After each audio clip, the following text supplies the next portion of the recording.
Assalamualaikum warahmatullahi wabarakatuh. Alhamdulillahi rabbil alamin. Wal aqibatu lil muttaqin wa la udwana illa 'alal zalimin. Asyhadu an la ilaha illallah wahdahu la syarikalah wa asyhadu anna Muhammadan abduhu wa rasuluh. Allahumma salli wa sallim wa barik ala sayyidina Muhammad wa ala alihi wa sahbihi ajma'in wa ba'du. Qala al-musannifu rahimahullahu ta'ala wa nafa'ana Allahu bihi wa bi'ulumihi fid daraini amin. Telah berkata Imam al-Allamah Abul Qasim Abdul Karim bin Hawazin Al-Qushairi, semoga Allah Ta'ala merahmatinya dan kita mendapat manfaat serta barakah ilmunya. Tajuk yang ke-10 dalam tajuk kandungan kitab Ar-Risalah Al-Qushairiyah, iaitu sedih, atau dalam bahasa Arabnya huznun. Allah Ta'ala berfirman, wa qalu alhamdulillahi alladhi azhaba 'anna al-hazan, dan mereka, yakni ahli syurga, mengatakan segala puji bagi Allah yang telah menghilangkan kesedihan dari kita. Surah Fatir, surah 35 ayat 34. Diriwayatkan dari Abu Sa'id Al-Khudri radhiyallahu ta'ala anhu bahawa Rasulullah sallallahu alaihi wasallam bersabda, "Ma min syai'in yusibul 'abdal mu'min min wasabin aw nasabin aw huznin aw alamin yahummuhu illa kaffarallahu ta'ala anhu min sayyiatihi." Manakala suatu keburukan menimpa seorang hamba yang beriman, sama ada penderitaan, penyakit, kesedihan atau rasa sakit yang merisaukan, maka Allah Ta'ala akan mengampuni dosa-dosanya. Sedih adalah keadaan yang menyelamatkan hati yang tersesat di lembah kelupaan. Dan kesedihan adalah salah satu sifat pada penempuh jalan, yakni orang sufi. Syekh Abu Ali Daqqaq rahimahullah mengatakan, orang yang hatinya dipenuhi kesedihan mampu menempuh jalan Allah dalam waktu 1 bulan, sepanjang jarak yang tidak dapat ditempuh dalam waktu 1 tahun oleh orang yang tidak memiliki kesedihan. Dalam hadis diriwayatkan, sesungguhnya innallaha yuhibbu kulla qalbin hazin. Sesungguhnya Allah Ta'ala mencintai setiap hati yang bersih. Di dalam kitab Taurat tersebut, jika Allah mencintai seorang hamba, maka dia akan menempatkan suatu kesedihan dalam hatinya. Dan jika Allah membenci seorang hamba, maka ditempatkan sebuah seruling dalam hatinya. Dikatakan bahawa Rasulullah sallallahu alaihi wasallam selalu berada dalam keadaan sedih dan merenung yang tidak putus-putusnya. Bishr bin Harith mengatakan, sedih adalah raja yang manakala bertakhta dalam sebuah tempat, tidak akan sudi menerima orang lain tinggal bersamanya. Dikatakan, jika tidak ada kesedihan dalam hati, maka ia akan menjadi rosak, sebagaimana sebuah rumah akan menjadi rosak manakala tidak ada orang yang tinggal di dalamnya. Abu Sa'id Al-Qurashi berpendapat, air mata kesedihan membuat orang buta, tetapi air mata kerinduan meredupkan pandangan, tidak membutakan. Allah Ta'ala berfirman, wa biyaddat aynahu minal huzni fahuwa kazim, dan kedua matanya menjadi putih kerana kesedihan, dan dia adalah seorang yang menahan amarahnya terhadap anak-anaknya. Ibnu Khafif menjelaskan, sedih adalah mencegah diri dari bangkit mencari kesenangan. Rabi'atul Adawiyah mendengar seorang laki-laki meratap, aduhai kesedihan. Rabi'ah menyapa, katakanlah, aduhai sedikitnya kesedihan kita. Jika engkau benar-benar sedih, nescaya engkau tidak akan dapat bernafas. Sufyan bin Uyainah menyatakan, bila ada seorang yang ditimpa kesedihan dan menangis di kalangan suatu kaum, maka Allah Ta'ala akan mengasihani mereka semua kerana air matanya.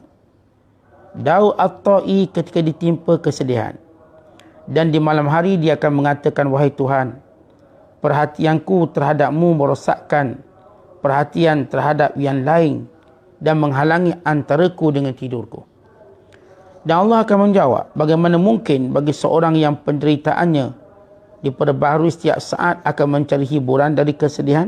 Dikatakan, sedih menahan orang dari makan dan takut menahannya dari dosa. Salah seorang sufi ditanya, dengan apa kesedihan manusia dinilai? Dia menjawab, dengan banyaknya ratapan. Sari As-Saqati menyatakan, aku ingin seandainya kesedihan seluruh manusia di muka bumi ini ditimpakan kepadaku. Banyak orang telah berbicara tentang kesedihan, dan mereka semua mengatakan bahawa hanya kesedihan yang diilhamkan oleh perhatian kepada akhiratlah yang patut dipuji, bukan kesedihan kerana dunia ini. Tetapi Abu Uthman Al-Hiri menjelaskan, kesedihan dalam semua seginya adalah suatu kebajikan dan peningkatan bagi seorang yang beriman. Selama kesedihan itu bukan kerana dosa, sekalipun kesedihan itu tidak menghasilkan satu darjat khusus, ia akan membawa pengampunan. Manakala salah seorang dari sahabat, seorang syekh tertentu akan pergi melakukan perjalanan, beliau akan berpesan, jika engkau lihat seorang yang sedang bersedih, maka sampaikan salamku kepadanya. Syekh Abu Ali Daqqaq berkata, salah seorang sufi bertanya kepada matahari selagi ia terbenam, apakah hari ini engkau telah menyinari seorang yang ditimpa kesedihan? Orang tidak pernah melihat Hasan Basri tanpa mengira bahawa dia baru sahaja mengalami bencana. Ketika Fudail bin Iyad meninggal dunia, Waqi' mengatakan, hari ini kesedihan telah lenyap dari muka bumi. Salah seorang dari kaum muslimin Jenasi Salah mengatakan, sebahagian besar dari apa yang ditemukan oleh seorang beriman dalam catatan amal perbuatannya yang baik adalah penderitaan dan kesedihan. Fudail bin Iyad berpendapat, kaum Salah mengatakan, setiap sesuatu ada zakatnya, dan zakat hati adalah kesedihan yang berpanjangan. Ketika Abu Uthman Al-Hiri ditanya tentang kesedihan, dia menjawab, orang yang sedih kerana dia yang tidak punya waktu untuk menyibukkan diri dengan pertanyaan tentang kesedihan. Maka berjuanglah untuk mencari kesedihan, lalu bertanyalah. Muslimin dan muslimat sedang penonton yang dirahmati Allah sekalian, satu tajuk khas, tajuk yang ke-10, Al-Huznu, sedih. Ya, manusia semuanya Allah Ta'ala bagi ujian sehingga mereka bersedih. Kerana di antara jalan yang menghampirkan seorang pada Allah ialah sedih. Tidak ramai yang mengingati Allah dalam keadaan dia gembira. Tetapi semua manusia bila sedih, dia akan ingat Tuhan. Dia akan ingat Allah. Bila musibah-musibah menimpanya, maka pasti yang pertama dia ingat Allah supaya mengangkat musibah tersebut, menyelamatkannya. Allah Ta'ala akan terus mengenakan ujian sehingga hambanya bersedih, dan sehingga hamba ini mengakui bahawa Allah sahaja yang boleh menghilangkan kesedihannya. Baik, ini kesedihan orang awam yang selalu menjadi suatu ingatan Allah Ta'ala kepada hamba-hambanya akan adanya dia. Sebab bila kita sedih, kita nak mengadu. Dan bila kita nak mengadu pada makhluk, makhluk tak suka orang sedih. Anak kita tengok menangis, kita pun tak suka. Jangan kata orang lain. Maka tak ada manusia suka orang sedih atau nak berkawan dengan orang sedih. Siapa suka berkawan dengan orang yang ditimpa musibah? Tidak ada, secara umumnya. Maka sedih satu ujian Allah pada hambanya, untuk hamba ini kembali pada Allah. Namun kita tidak bicarakan tentang musibah-musibah yang menimpa hamba untuk dia ingat dan kenal Allah. Tapi kita nak bicarakan satu sifat yang memang diusahakan untuk mendapat kesedihan. Satu sifat yang diusahakan untuk mendapat kesedihan. Namun bukanlah kesedihan yang dimaksudkan mereka sengaja mendedahkan diri mereka kepada kebinasaan. Sedih di sini ialah suatu sifat yang menjadikan manusia lebih terikat dengan Allah. lebih teringat pada Allah, lebih membesarkan Allah, lebih mengutamakan Allah, dan lebih meletakkan Allah daripada segala yang lain. Bila mereka memikirkan tentang dosa mereka, kecuaian mereka dalam ibadat. Bila mana mereka memikirkan tentang perjalanan yang jauh yang bakal mereka tempuhi, bila mana mereka memikirkan tentang hari-hari kematian mereka, apakah dalam husnul khatimah atau sebaliknya, bila mana mereka memikirkan di dalam kubur nanti, bagaimana kesudahan mereka, apakah dilapangkan kubur atau disempitkan, apakah mereka mampu menjawab persoalan kubur atau sebaliknya. Dan bila mana mereka dibangkitkan, apakah mereka dibangkitkan bersama dengan orang-orang yang mereka sayangi dahulu di dunia.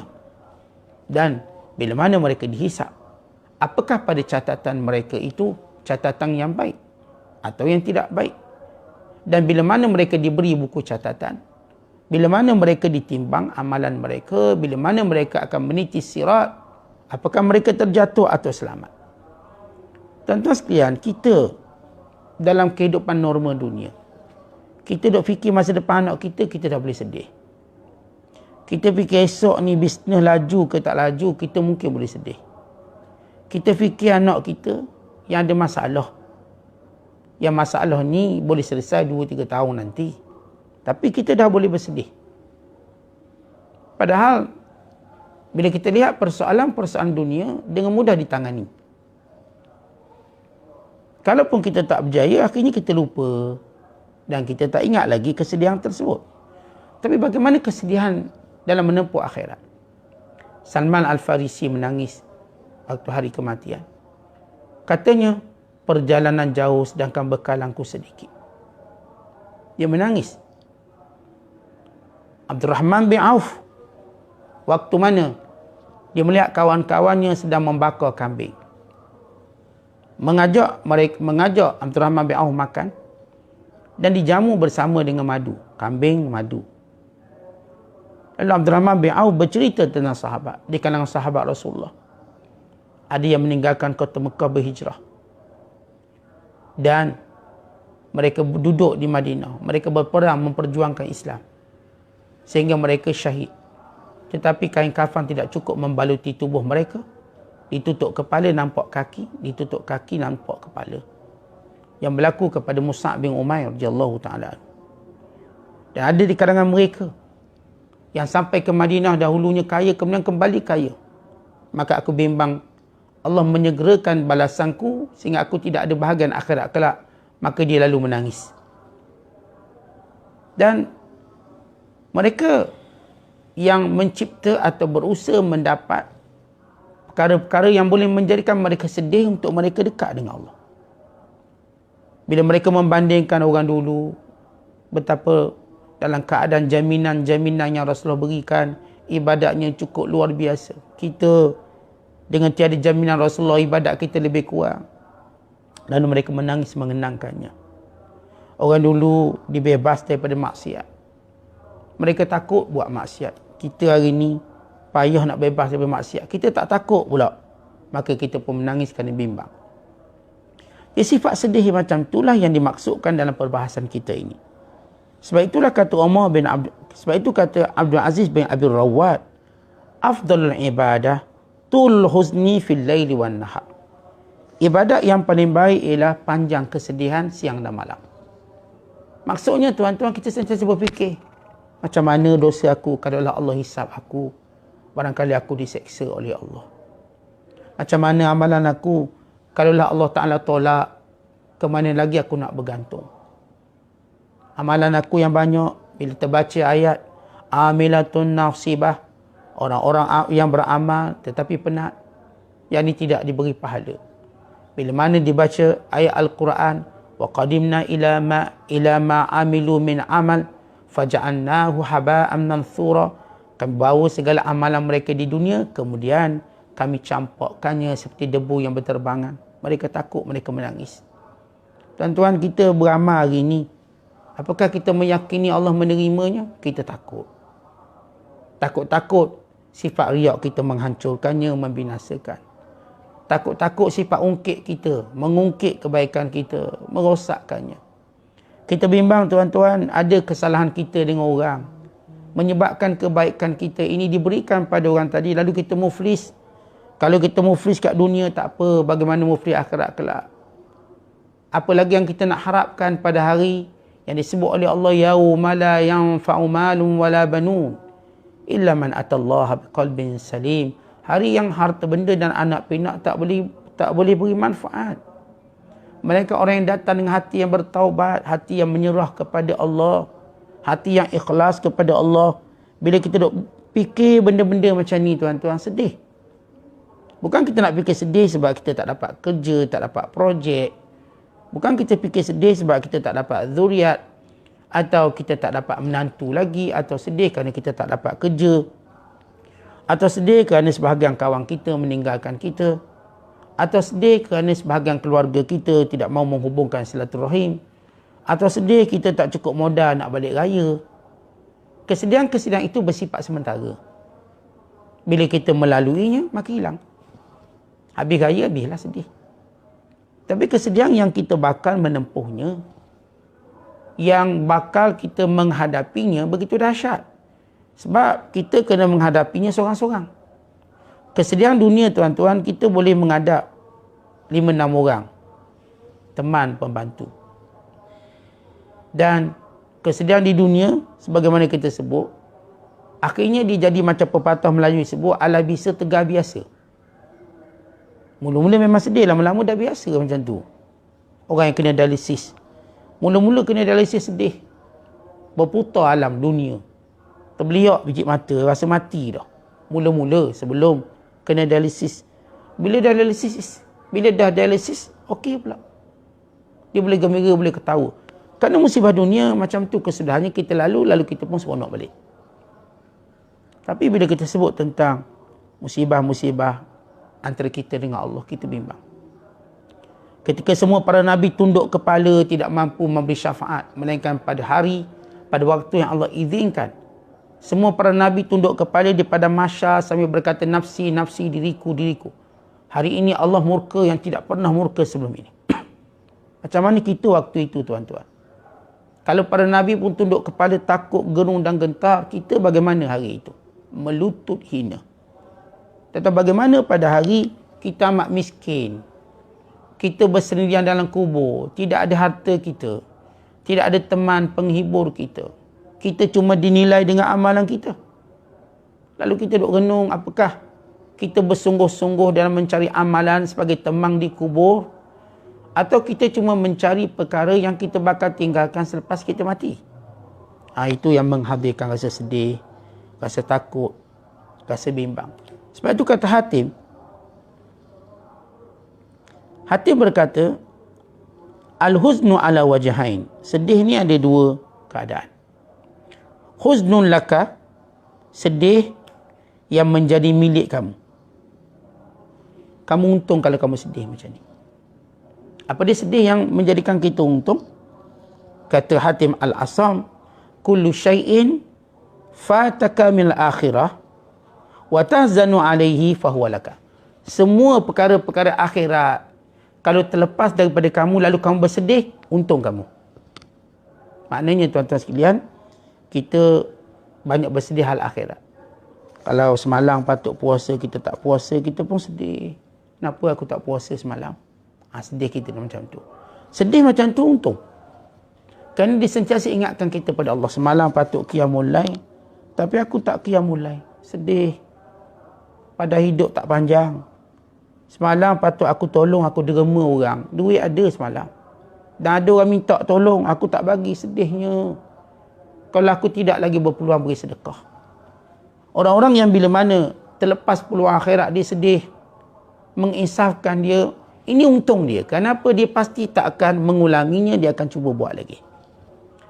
Dan yang kedua kata Hatim al-Asam, sedih yang jadi kerugian kamu. Mu tak untung apa-apa. Apa dia? Fakullu syai'in fataka minad dunya fatahzanu alaih. Bila kamu hilang dunia, kamu sedih. Itu kamu tak dapat apa-apa. Apa maksud tak dapat apa-apa? Maksudnya tuan-tuan, bila mana kita sedih hal dunia, kita tak boleh terima ketentuan Allah ini, kita tak mampu bersabar, kita tak nampak hikmah, duk sedih sepanjang hari, Maka ini merugikan kita. Ya benar. Bila kita ditimpa ujian, kita sedih. Kita sabar, kita redha, kita dapat pahala. Ini kita cerita, orang ni bila ditimpa musibah dunia, dia bersedih seolah-olah dia tak nampak ada gantian lebih baik. Ada hikmah yang baik. Dia tak nampak ini ketentuan Allah. Dia sedih, ruginya aku kenapa tak dapat peluang ni. Maka ini sedih yang merugikan. Sebab itu kata Ibrahim At-Taimi rahmatullahi alaih. Kata beliau, "Yambaghi liman lam yahzan an yakhafa an yakuna min ahli nar." Hendaklah seorang rasa takut. Ini ungkapan yang membimbangkan kita. Siapa yang tak ada perasaan sedih di dunia? Dia tak pernah fikir tentang kuburnya macam mana, hari waktu bertemu malaikat maut macam mana, waktu dia dibangkitkan, mendapat buku catatan, hiruk pikuk akhirat yang menakutkan, mengharu birukan, yang menghilangkan akal, yang membeliakkan mata, yang mengecupkan hati. Tak terfikir benda tu semua. Kata Ibrahim bin At-Taimi, takutlah dia kalau dia bukan ahli syurga. Kerana Allah cerita dalam Quran, ucapan ahli syurga, waktu masuk syurga apa dia? Alhamdulillahilladzi azhaba annal hazan. Maksudnya Allah yang telah menghilangkan kesedihan yang selama ni kami tanggung. Kesedihan apa? Kami fikir benda-benda akhirat ni lah.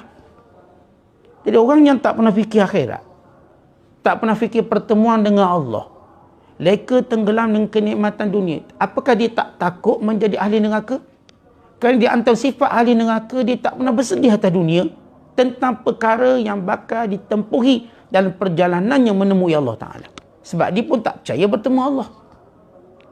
Maka dia tak sedih apa-apa, dia cuma sedih dunia je. Dunia bukan main.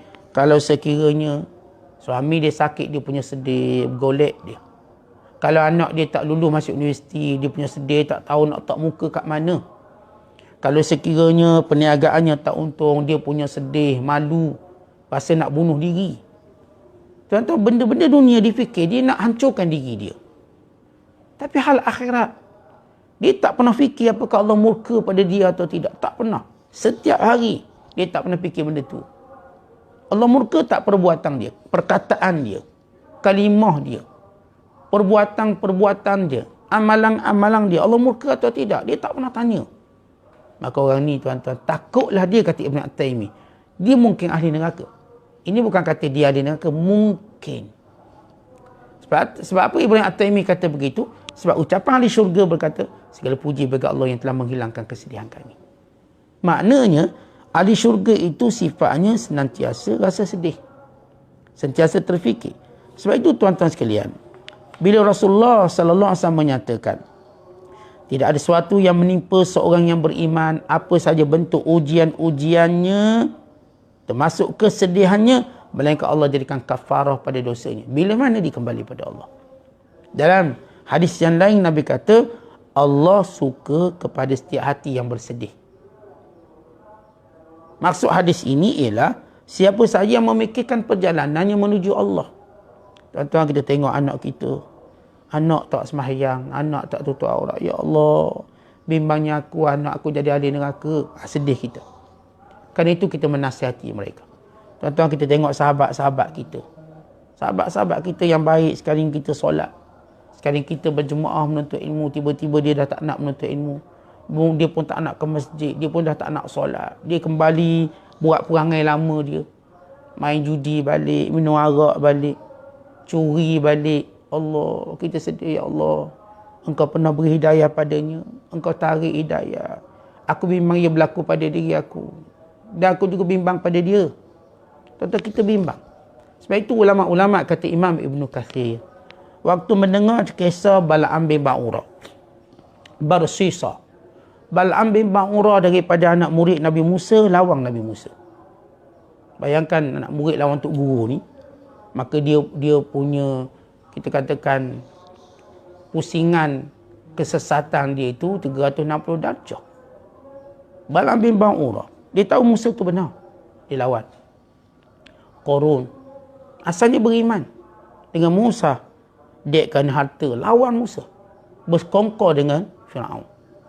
Barsisa, Seorang yang Masya Allah anak-anak muridnya semua wali. Jadi wali. Tapi kesudah mereka tuan-tuan, Allah tarik hidayah.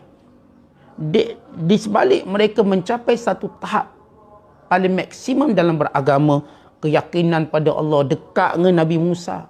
Bukan jauh dekat, couple dengan Nabi Musa. Tiba-tiba Allah boleh tarik iman mereka.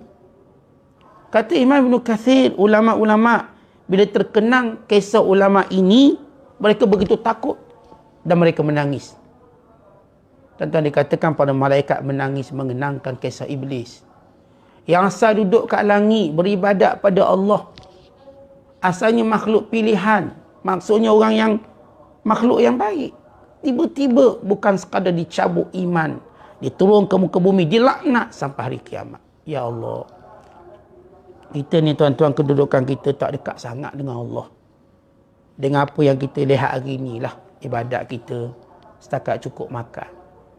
Suam-suam kuku. Ingatan kita pada akhirat. Tengoklah kalau ada orang kuliah, saya ingat akhirat. Kalau orang tak kuliah, saya pun tak ingatlah akhirat. Saya ingat akhirat, ustaz sejam je sehari. Kuliah subuh, kuliah maghrib. Setengah jam. Lepas tu, ingat dunia. Tuan-tuan sekalian, kita tak bimbang ke kalau Allah tarik hidayah kita? Allah bila beri hidayah, Allah pilih. Tetapi walaupun Allah dah pilih tadi, Allah jadikan ia sebagai ujian sejauh mana orang tu jaga hidayah. Kalau orang tu tak pandai jaga hidayah, Allah ambil balik. Dan kita pun, bila kita beri sesuatu pada orang, kita ujilah dulu. Sejauh mana dia menjaga amanah. Dia boleh tak jaga kerahsiaan. Dia boleh tak jaga apa-apa perkara yang kita minta dia jaga. Bila kita nampak dia khianat, bila kita nampak dia juga mengambil, dia mula silap dalam pencaturannya, kita tak percaya lagi dia. Kita tak percaya. Maka Allah beri iman ni sebagai amanah. Allah beri Islam ni sebagai amanah. Tapi amanah ni kalau kita tak jaga dengan melaksanakan rukun Islam, dengan menguatkan rukun iman, Allah boleh ambil balik. Ramai mana orang yang sudah Allah beri Islam, lahir dalam keluarga Islam, Allah tarik balik. Oleh sebab itu, jiwa kita, rasa takut kita perlu ada. Kena ada tuan-tuan sekalian. Memang hari ni kita baik. Hari ni kita soleh. Apakah kita meyakini, apakah kita tahu mungkin suatu hari nanti kita akan berbolak balik. Tuan-tuan, Nabi SAW ajar doa. Ya muqallibal qulub, thabbit qalbi ala dinik wa ala ta'atik. Wahai Tuhan yang membolak-balikkan hati, yang mengubah hati, tetapkan hatiku dalam agamamu dan ketaatan padamu. Tuan-tuan, kita tengok hari-hari kita lah. Semalam salat subuh berjemaah, hari ni hilang dah. Ya Allah. Hilang dah, tak ada salat subuh Jumaat. Semalam tuan-tuan kuliah, hari ni tak kuliah. Ya Allah, kejapnya hilang keinginan beribadat tadi. Baik sikit-sikit lah tu. Nanti Allah ambil semua. Sebab itu pada salafus salih dulu, kalau mereka tertinggal kebiasaan buat ibadat, mereka takut. Tanda-tanda Allah nak ubah mereka. Tuan-tuan jangan buat lebih kurang. Kalau kita tinggal kebiasaan yang biasa kita buat. Biasa ngaji Quran, tak ngaji. Takutlah Allah tak beri lagi kita izin baca Quran. Biasanya ustaz, saya qiyamul lail tiap malam. Tiba tak qiyam. Takutlah Allah dah tarik kemanisan itu. Mungkin ada salah kita. Kita biasa ustaz cinta orang alim, orang soleh. Hari ni kita berbalah dengan orang alim, orang soleh. Kita berbalah. Takutlah satu hari nanti Allah Ta'ala letakkan dalam hati kita, Allah ubah hati kita sehingga menjadi orang yang tidak baik. Selama ni tuan-tuan, hati kita memang cinta semua orang soleh. Dia tok guru kita ke, dia bukan tok guru kita ke, kita hormat, kita jaga aib dia, kita sebut kebaikan dia. Sebab dia orang alim, orang soleh, kita harap dia akan datang doakan kita atau sebagainya. Tiba-tiba hari ni kita gaduh dengan dia pula. Kita bermusuh dengan dia. Takutlah kita, Allah Ta'ala akan ubah kita kepada lebih teruk. Lebih teruk. Dulu kita cinta anak yatim, sayang anak yatim. Hari ni serabut anak yatim. Takutlah Allah Ta'ala tarik kebaikan tadi, sehingga patut kita menjadi teman Rasulullah dalam syurga, jadi musuh Rasulullah SAW pula. Tuan-tuan, cerita ni bukan sikit. Cerita ni bukanlah satu, dua. Cerita ni tuan-tuan beribu, berpuluh ribu. Kisah orang-orang yang dah baik tiba jadi jahat. Atas sebab kisahnya kita rasa takut. kita rasa bimbang. Kita menjadi berfikir sepanjang waktu. Apakah kesudahan kita ni tuan-tuan sebagaimana permulaan kita? Ya, permulaan kita dah cantik. Masya Allah, Alhamdulillah. Bimbang kesudahannya tak cantik. Sebab itu, para ulama' menangisi pada kesudahan. Sebab Nabi SAW menyatakan, al-ibratu bil khawatim. Kita nak nilai kita tuan-tuan kesudahan macam mana. Kita ni tak tahu sudah bila. Hari ni ialah saya Alhamdulillah boleh baca Quran, boleh sembahyang, boleh mengajar. Alhamdulillah. Tapi penutup kita tak tahu bagaimana. Maka kita bimbang, ya Allah, jangan kau palingkan hatiku sesudah engkau beri hidayah padaku. Jangan kau hilangkan kemanisan ibadat ini sesudah engkau berikan padaku. Jangan kau palingkan hatiku setelah engkau beri hidayah kepadaku. Ya Allah, kurniakan rahmatmu, rahmat di sisimu kepadaku. Engkau Tuhan yang maha pemurah. Kita selalu ingat tuan-tuan doa Allah ajar kita dalam surah Ali Imran ayat ke-8. Ingat doa ini selalu, Ali Imran ayat ke-8. Surah ayat ketiga. Bila Allah Ta'ala berfirman, Rabbana la tuzigh qulubana ba'da idh hadaitana wa hab lana min ladunka rahmah innaka antal wahhab. Wahai Tuhan kami, jangan kau palingkan hati kami sesudah engkau yang memberi hidayahnya pada kami. Dan kurniakan rahmatmu ya Allah kepada kami. Kasih belasmu, simpatimu ya Allah. Kami lemah, kami tak kuat. Engkau Tuhan yang maha pemurah. Tuan-tuan, hari ini bila kita ibadat kerana simpati Allah pada kita, Allah ilhamkan kita buat ibadat. Kalau hari ini tuan-tuan kita menjadi orang yang membesarkan Allah kerana Allah simpati kat kita, Allah jadikan lidah-lidah kita membesarkannya. Tapi bila hari Allah murka pada kita, Allah marah pada kita, Allah tarik balik semua tu. Maka sebab itu tuan-tuan, perlunya keadaan kita sentiasa rasa bersedih. Disebut dalam kitab Taurat, bila mana Allah Ta'ala sayang pada seorang hamba, maka Allah Ta'ala akan letak kesedihan dalam hatinya. Tapi bila mana Allah murka seorang hamba, Allah jadikan dalam hatinya cuma nak berhibur je. Dia terhibur sendiri tanpa dia memikirkan keadaannya. Sedangkan kita tahu kan Nabi sallallahu alaihi wasallam mutawasil al-huzni. Baginda sallallahu alaihi wasallam ini senantiasa sedih. Baginda sallallahu alaihi wasallam kana mutawasil ahzan daimal fikrah. Nabi ni tuan-tuan sentiasa sedih. Maksud sedih ni dia berfikir. Sehingga kata sahabat kami, waktu dengar Rasulullah berqiyamul lail, Nabi menangis seperti bunyi minyak yang digoreng, menggelegak dalam dadanya. Kami dapat dengar tangisan baginda SAW. Padahal Rasulullah telah dijamin syurga. Sebaik-baik makhluk Allah, semulia-mulianya, huwal mustafa, di pilihan Allah, Habibullah, kekasih Allah. Tapi menangis, takut, bimbang. Maka kalau Rasulullah menangis tuan-tuan, apa sangat kita yang tiada jaminan ini? Kalau Rasulullah bersedih, siapa sangat kita ni tuan-tuan tak mau bersedih? Sebab itu kita perlu bangkitkan rasa sedih kita senantiasa. Fikirlah bagaimana keadaan kita bersendirian nanti tanpa ada suami isteri kita, pasangan kita, tanpa ada anak-anak kita. Fikirlah tuan-tuan bagaimana kita nak menghadap ini semua. Nak meninggalkan dunia yang kita bertanggungjawab melakukan dosa dan kecuaian kita dalam beribadat kepada Allah. Fikir benda tu semua sebelum datang hari kita tak berguna lagi kalau kita nak fikir. Benar kata Umar Al-Khattab, hasibu anfusakum qabla an tuhasabu. Wazinu qabla an tuzanu.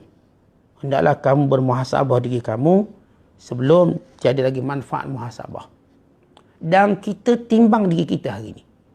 Sebelum kita ditimbang pada hari kiamat kelak. Tuan-tuan, timbanglah hari ini kita ikhlas atau tidak. Timbang sendirilah. Timbang sendiri hari ini kita buat baik ke buat jahat. Timbang sendirilah. Hari ini yang kita buat ni tuan-tuan betul ke salah. Kita timbang sendiri. Allah beri kita akal untuk kita muhasabah diri kita. Sebelum hari yang kita tak ada apa-apa faedah pun nak buat. Sebab itu tuan-tuan orang beriman sentiasa berfikir suatu benda yang boleh menyedihkan dia. Yang boleh menyedihkan dia. Cukuplah tuan-tuan bila kita berfikir waktu mana malakul maut ambil nyawa kita. Cukup. Fikir yang tu je. Macam mana keadaan kita. Kuatkah kita untuk melihat wajah malakul maut? Tuan-tuan, kuat ke amal soleh kita? untuk melihat malakul maut. Kerana kita melihat malakul maut dengan kekuatan amal soleh, bukan dengan kekuatan fizikal kita. Kalau kuat banyak amal soleh kita, kita akan memandangnya dengan pandangan yang penuh kegembiraan. Kenapa? Kerana janji Allah sudah hampir dengan kita. Tapi kalau amal soleh kita tak banyak, tuan-tuan, lemah kita nak melihat malakul maut. Sudah tercabut nyawa kita sebelum dia mencabutnya. Sudah pun kita rasa neraka sebelum dicampakkan dalam neraka. Maka keadaan itu cukup untuk menjadikan kita gerung, kita bimbang. Jadi, secara jujur, berlaku jujur pada diri sendiri sebelum kejujuran tidak ada manfaat lagi kepada kita. Nak jujur, tuan-tuan jujur kat dunia dalam membaiki hubungan kita dengan Allah. Kalau kita jujur dalam memperbaiki hubungan kita dengan Allah, maka mudahlah kita memperbaiki hubungan kita dengan manusia. Wallahu a'la wa a'lam bissawab. Assalamualaikum warahmatullahi wabarakatuh.